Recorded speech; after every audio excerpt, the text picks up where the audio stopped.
Eu sou uma pesquisadora dos mortos, assim, mas a gente aprende muito sobre épocas. Assim, o que que acontece?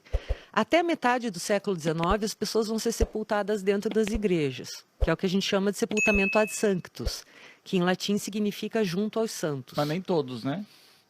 Os católicos, sim.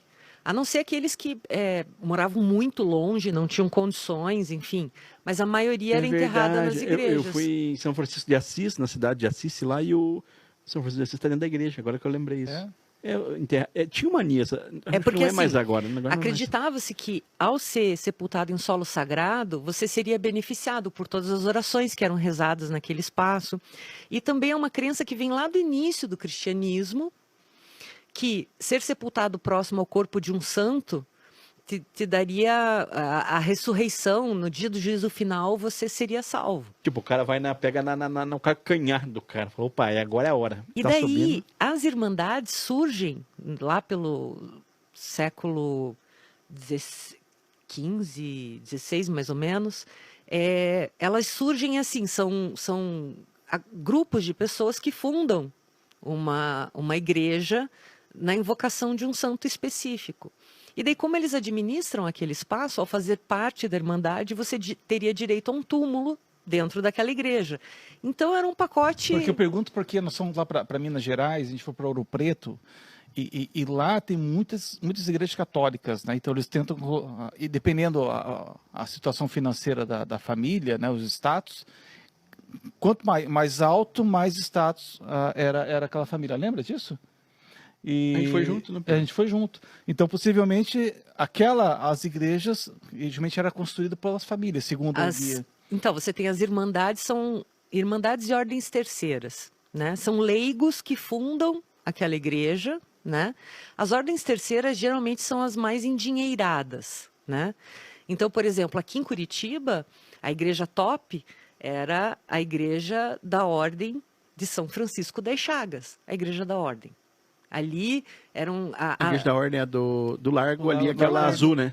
Isso. Não. Azul é a igreja de Nossa Senhora do Rosário e São Benedito, que era a Irmandade dos Negros. Porque daí tem essa fissura também. Foi lá. E... Errado não estava. Mas ela não é original, ela é de 1930 a construção, porque a original mesmo ela foi demolida, porque ela estava em péssimas condições, né? Então aquela ali foi construída, é um projeto do Eduardo Chaves, que é meu mortinho também. Eu tenho orgulho deles. E daí ele fez esse projeto e reconstruiu Mas em e por que uma do 1930. lado da outra, cara? Tinha tão... Porque a são do Rosário era católicas? dos pretos.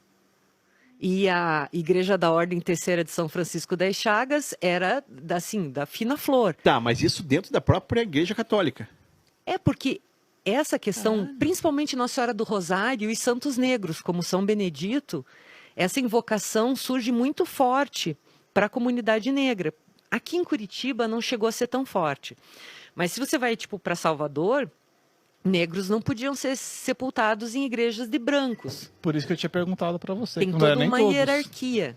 E daí, assim, os pobres, Mano do céu, os acatólicos, geralmente eram cuidados pela Santa Casa de Misericórdia. O que é a Santa Casa? Irmandade da Santa Casa de Misericórdia. Que daí entra as freiras. Que eram as Santa Casas. Mas é uma irmandade. Não, mas agora eu fiquei de cara com o seguinte, tipo assim, os caras cristãos, e aí os caras faziam acepção de preto e de branco, mano. Tipo, que Deus é esse dos caras que eu não consigo... Você acha que não existe isso hoje? Será, velho? Existe, cara. Existe classe hoje. Eles faziam distinção entre católicos e não católicos. Sabe o que acontecia? Porque, veja... Tem o pé rapado, né? Até a República, o que era a religião oficial do Brasil? O catolicismo.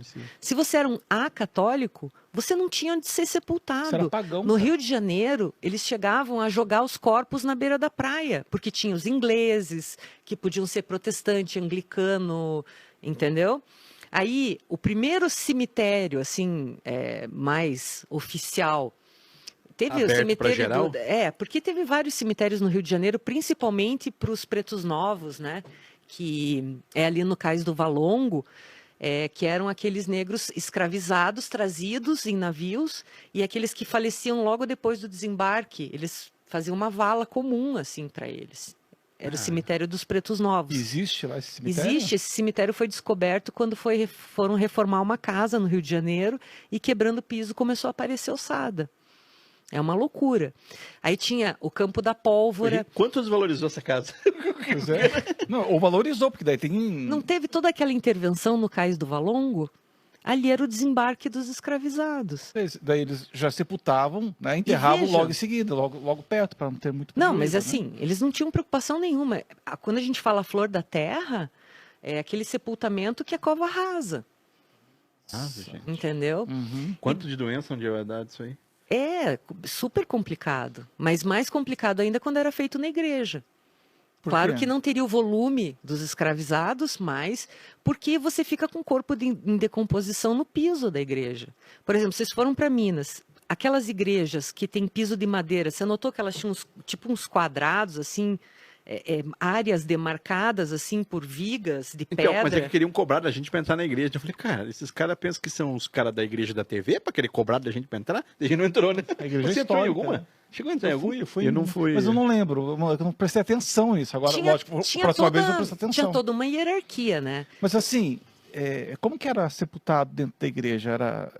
Era No deitado piso? mesmo? Ou era, Então, como que era? funcionava assim. O piso era de madeira e tinham várias áreas dentro da nave e até no entorno dela, que daí a gente chama de apud ecclesiam, que é esses no entorno, porque considerava-se a igreja um lugar sacro e o entorno imediato dela também. Aí o que acontecia? A pessoa que era importante, quanto mais próxima do altar ela estivesse, mais próxima de Deus. Você está entendendo? Mas tinha Se um ela valor para tivesse- pagar, Sim. possivelmente. Se ela tivesse muita grana, ela podia construir uma capela só para ela dentro daquela igreja, aquelas capelas laterais. Então, é isso que falaram pra gente lá em Minas, que tipo assim, a família tal tinha grana e fazia uma igreja dela. Aí a outra fazia outra, tipo, aí a gente foi numa praça que era uma igreja de frente pra outra, tipo, essa aqui era a família do fulano, do cicrano, e na frente o lugar pra amarrar os escravos. Eu falei, caralho, imagine o cara indo na igreja, falando, não, vou aqui falar com Deus, e dar três chibatadas no... Até porque a maioria das igrejas que foi construída foi por escravos. E não podia entrar. Bom, os escravizados aqui em Curitiba, eles construíram a nossa cidade. O muro do cemitério municipal São Francisco de Paula, o muro ali naquela lateral da Maria Bueno, que é da Bem-vindo Valente, até a entrada da Praça do Gaúcho, é um muro de taipa de pedra construído pelos escravos. Mulher, você é enciclopédia. Tem várias igrejas em Curitiba que foram construídas pelos escravos. Então, assim, eles eram os construtores, eles eram os artífices, que era o jeito bonitinho de se chamar pedreiro. A gente tem o Vicente Moreira de Freitas, meu mortinho, ele foi um dos fundadores do Clube 13 de Maio, que foi uma sociedade operária fundada por ex-escravos 10 dias antes da Lei Áurea. E o cara, ele conseguiu a alforria dele trabalhando na construção do prédio atual da catedral. Mas Cara. ele empregava esses ex-escravos ou não? Esse clube? Não, ele conseguiu, daí o que eles faziam? Mas ele era escravo, desculpa. Ele ignorante. estava Ex-escravo. escravizado, Tá. e daí durante a construção da igreja matriz, que hoje é a catedral, o prédio atual, né, o prédio anterior era de 1714, mas esse prédio atual, durante a Esse atual foi construção... 150 e poucos anos, né? ele é final do século 160. XIX, né? Eu sei porque tem aquela igreja luterana lá, a Redentor, que está com 156 anos, e diz que foi mesmo os engenheiros que fizeram a catedral, daí puxa, que não tinha Eu, não engenheiro a le- mato. eu te juro que eu não lembro de cabeça a data do término dessa construção do prédio atual da catedral. Mas eles trabalharam e com o valor desse trabalho, porque já tinha acontecido a Lei Áurea, enfim, eles não estavam mais... Já não, tava perdão, meio que- perdão, falei besteira. Ele ainda não tinha acontecido a Lei Áurea, ele era escravizado, mas com o dinheiro do trabalho, ele conseguiu comprar a alforria dele. E pouco tempo depois já foi. E daí, no dia 3 de maio de 1888, junto com 4 outros ex-escravos, eles fundam uma sociedade operária que troca de nome para 13 de maio em função da Lei Áurea, que vai sair 10 dias depois. Por isso que é o dia do escravo, é 3 de maio. É por causa da assinatura da Lei Áurea, né? Mas o que vai acontecer? O 13 de maio vai entrar naquele cunho assistencialista que eu falei. Assistir as viúvas, providenciar educação para as crianças, ter lazer, porque era uma... O que acontece? Eles têm a Lei Áurea, essa galera toda vai para a rua e vai fazer o quê da vida? Vai viver do quê? Vai trabalhar com o quê?